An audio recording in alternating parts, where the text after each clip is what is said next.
Good morning, you're Charles Newman. Yes, ma'am. And this is 25 DCCR 0545. Mr. Newman was previously in court, entered a plea of guilty to the second-degree felony offense of aggravated assault with a deadly weapon. Has everyone had an opportunity to review the pre-sentence report? Yes, sir. We have, Your Honor. Are there any additions or corrections? Not with us. The only addition, Judge, is after speaking with the complaining witness, we would request $1,653.75 in restitution. We are not opposed to that. 1,653. And 75 cents. 75. Mr. Newman, if I test you this morning, you gonna have anything in your system? Let's double check that first. Have a seat in the jury box. Okay. Anyway, we're back on the record. Excuse me, cause number 25 DCCR 0545, and Mr. Newman's here for sentencing. Mr. Newman tested positive for THC, which obviously gives me some concern.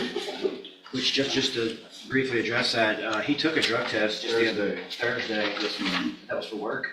No, that was just to make sure like I was doing good and everything. I passed. That's why. Just to make sure you had everything out of your system Right, before you came to court? Right. Well, not, like I just wanted to make sure that I was doing like. He had surgery a month ago. And then I had- taken Stop narcotics. talking over your attorney. Let him talk. He had surgery a month ago. He took narcotics as part of that. He's prescription for that. But he took a drug test just to see if anything was going to show up. Nothing showed up. Well, THC isn't have anything to do with That is a correct. surgery. That is correct. He's admitted that he uses marijuana. That's Right. why I had him tested today.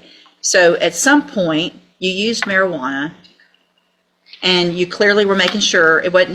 If you had a prescription for narcotics, that's not what you were worried about. You were worried about testing negative or positive for marijuana because you admitted to the probation department that you use. And so stop. Take responsibility. Yes, ma'am. You shot at a car going down the interstate because they cut you off. Yes, ma'am. You barely missed a person in a car because you got pissed that they cut you off. And you're going to sit here and argue to me about using marijuana? I mean, this is crazy. What you did is crazy. The deal you're getting is amazing. And I would think you would come in here absolutely clean, not hoping you're clean and testing positive the week before because you might have used something that might not be out of your system, which is where we are today. All right, anything else before I sentence Mr. Newman? Judge, I just point out a couple of things that are in the PSI.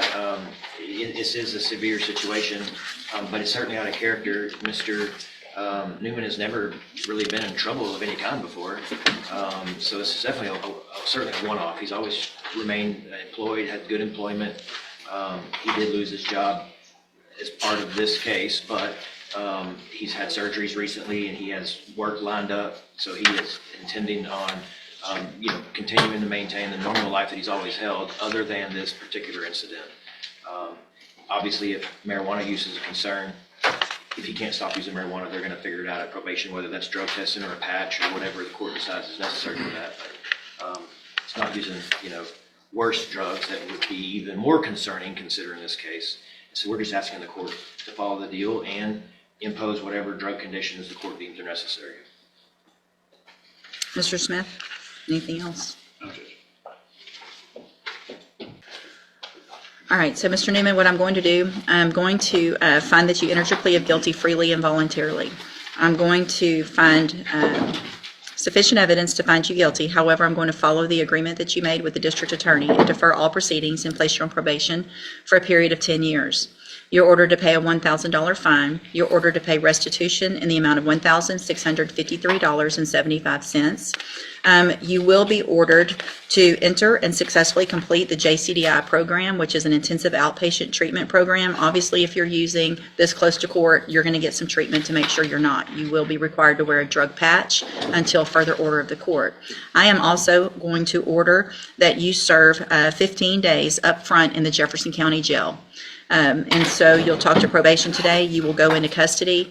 And this is just too serious of a case for me not to make sure you understand some consequences of your actions. To be coming in here for shooting at someone in a car, testing positive, is just, it's not okay. And you need to understand that.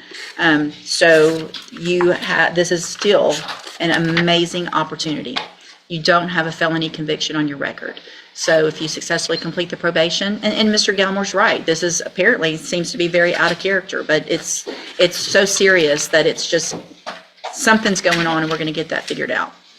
And so if you do everything you're supposed to and you're successful on this probation, the case gets dismissed at the end. You will never be a convicted felon. But the other side of that is if you violate any condition of probation, you will be brought back into court. You could be found guilty of the offense, and you could go to prison for up to 20 years, anywhere between 2 and 20 years for this offense. One of the things that makes me a little more comfortable, I guess, you're very lucky that the victim of this offense, number one, didn't get hurt, and number two, is in agreement with you getting this help and being on probation and making sure you follow through. So you should be very appreciative of that. I'm going to hand you the trial court certification that shows this was an agreement that I followed, and so you've waived your right to appeal. You can go with the bailiff. Probation will talk to you in just a few minutes before they take you back. Good luck to you, sir. Did you confirm that Daryl's?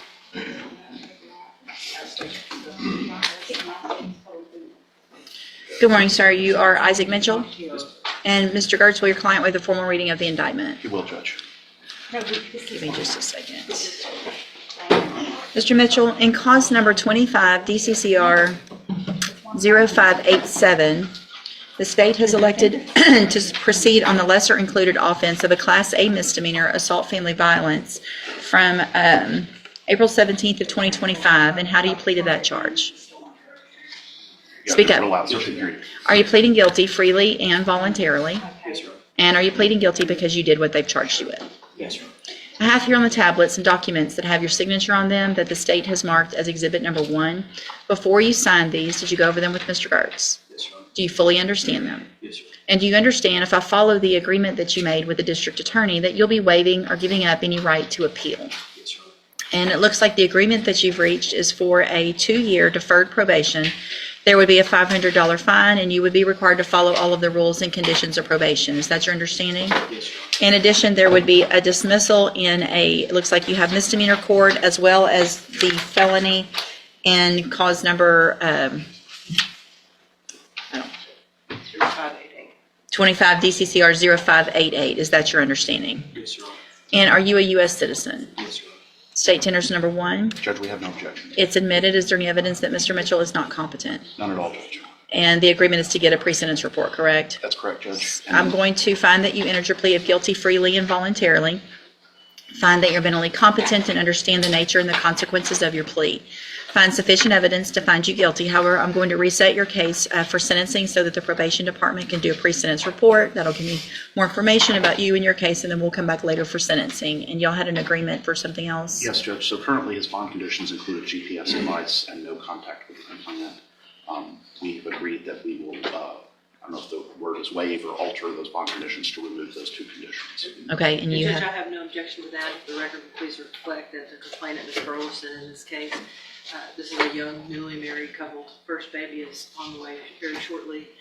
She has written, sent certified mail, email, called, all about non-prosecution, and obviously no VAS, but I think my intention was to allow this probation so that in both of their best interests, maybe they can get that if they need it. okay. So then, Mr. Mitchell, what I'll do is modify your bond conditions to remove the no contact with Hannah and to remove the GPS monitoring device. Obviously, this was a situation that got out of hand that cannot ever happen again. Right now you're still on bond. If you violate any other conditions, if anything else happens, you're going to be right back in jail. Obviously, when you're on the probation, same things get you on a different path. Some treatment, maybe classes, things that will help you become a better husband and father as well, because obviously you don't want a child involved in any type of situation like this. And I believe he has completed BIP. She has also good. completed the options class. It's what we consider, especially during the pendency of the PSI, that they be ordered not to have any handguns or firearms of any nature in their home. I think that's what escalated this, what probably was listed. And I already advised him of that, Judge. Okay, so if there are any, they need to be removed. You're not to be in possession of, and that doesn't mean just in possession on your person, in your house, car, anything else. You can't live with somebody else that has guns. Just no guns, period. Do you understand? All right, then you need to talk to probation on your way out of the courtroom today. She's sitting at that desk right over there, and then we'll see you back at sentencing. Thank you. We'll get the attachments to you today, Judge. Okay, perfect. Thank you.